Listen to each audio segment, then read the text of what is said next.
Sizdən xahiş edirik ki, xəbərə keçmədən öncə videonu bəyənin və rəy bölməsində fikirlərinizi bildirin. Dünyada və ölkədə baş vermiş ən son xəbərləri bizdən izləyin. Bunun üçün kanala abunə olmağı və bildiriş simvolunu açmağı unutmayın. İndidən təşəkkürlər. Salam əziz izləyicilər. Bugün yenə diqqət çəkən xəbərlərlə qarşınızdayıq. Qadın güləşçilərimiz Avropa çempionatını 2 medalla başa vuraraq ölkəmizə qürur yaşatdı. Digər tərəfdən nikahdan əvvəl narkotest məsələsi cəmiyyətdə müzakirə mövzusuna çevrilib, mütəxəssislər bu barədə nə deyir? Və son dəqiqə Rusiyadan Ukraynaya dəhşətli zərbə endirilir, bombardman xəbərləri gəlir. Fikirlərinizi rey bölməsində bildirmək unutmayın və ətraflı məlumat üçün bizi izləməyə davam edin.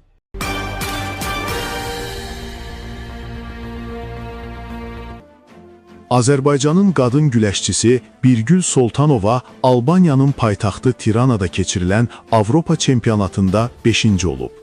Oxu Az xəbər verir ki, 65 kiloqram çəki dərəcəsində mübarizə aparan idmançı bürünc medal uğrunda qarşılaşmada Türkiyəli Beyzə Akkuşa 2-4 hesabı ilə uduzub. B. Soltanova digər güləşçimiz Ruzanna Məmmədova 62 kiloqram ilə eyni göstəricini təkrarlayıb. Bununla da Azərbaycanın qadın güləşçiləri qitə birinciliyini 2 bürünc medalla başa vurublar. Daha əvvəl Jalə Əliyeva 57 kiloqram və Günay Qurbanova 59 kiloqram bürünc mükafata sahib çıxıb.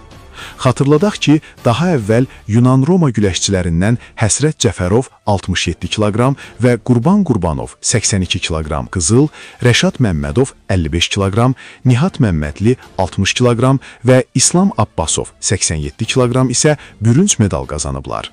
Yunan-Roma güləşi üzrə milli komanda hesabında birinci olub.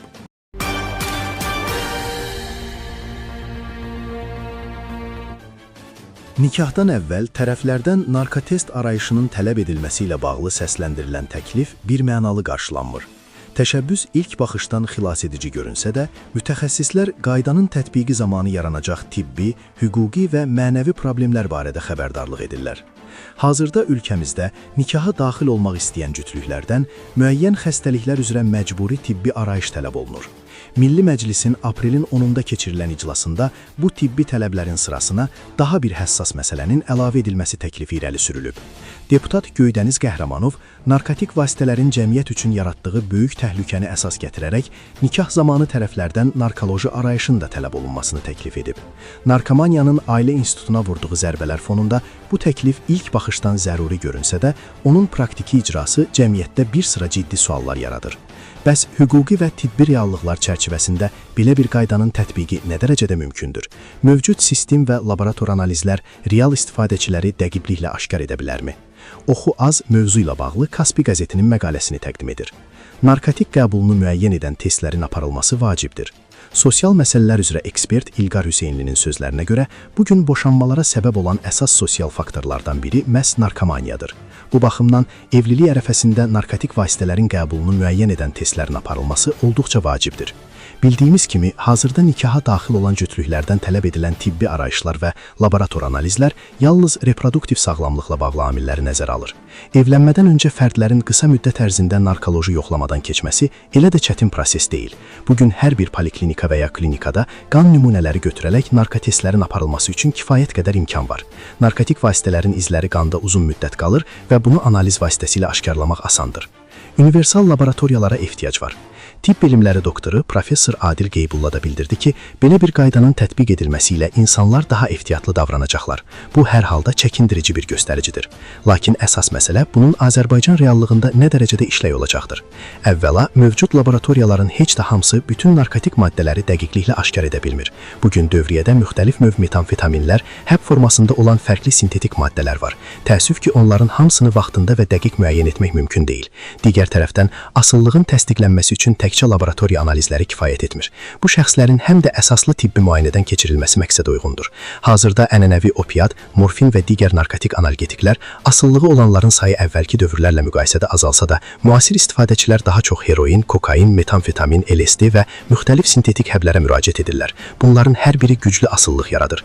Belə vəziyyətdə analizləri dəqiq və səhih yerinə yetirə bilən, həm güvənli, həm də məsuliyyəti tam müəyyənləşdirilmiş universal laboratoriyalara ehtiyac var. Lakin hazırda analizlərlə bütün maddələri tam aşkarlamaq mümkün olmur.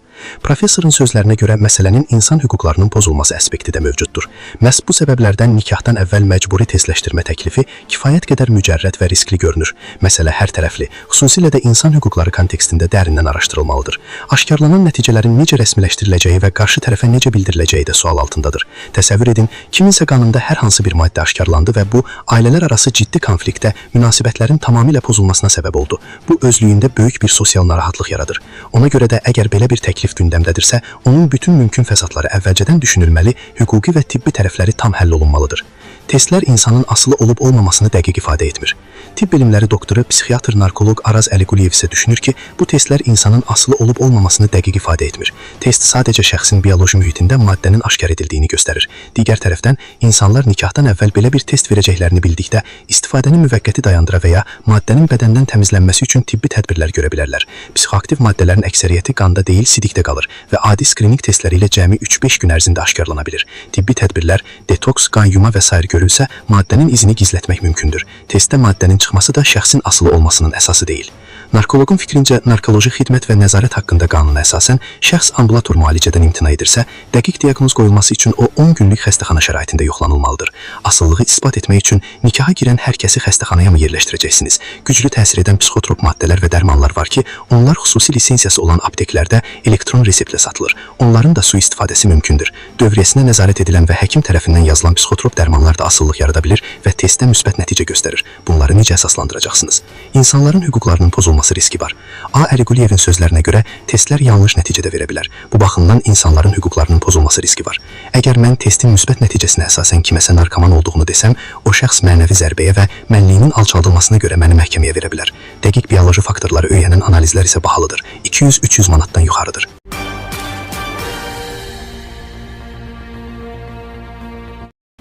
Müharibənin şiddətləndiyi bir vaxtda Rusiya silahlı qüvvələri Ukraynanın mühüm infrastruktur obyektlərini hədəf almağa davam edir. Verilən son məlumatlara görə, Ukraynanın Krivoy Rog şəhərində yerləşən mərkəzi dəmiryolu vağzalı güclü raket zərbəsinə məruz qalıb. Nəqliyyat qovşağının hədəf alınması şəhərdə böyük təşvişə səbəb olub və strateji obyektə ciddi ziyan dəyib. Nojoment AS xəbər verir ki, hücum nəticəsində yaranan dağıntıların miqyası dəqiqləşdirilir. İlkin məlumatlara əsasən, hadisə yerinə dərhal xilasedicilər və təcili yardım briqadaları cəlb olunub. Zərbənin qəfildən endirilməsi vağzal ərazisində olan insanlar arasında qorxu yaratsa da, hələlik ölənlər və ya yaralananlar barədə rəsmi məlumat daxil olmayıb. Aidiyyatı qurumlar hadisənin fəsadlarını aradan qaldırmaq üçün işləri davam etdirir.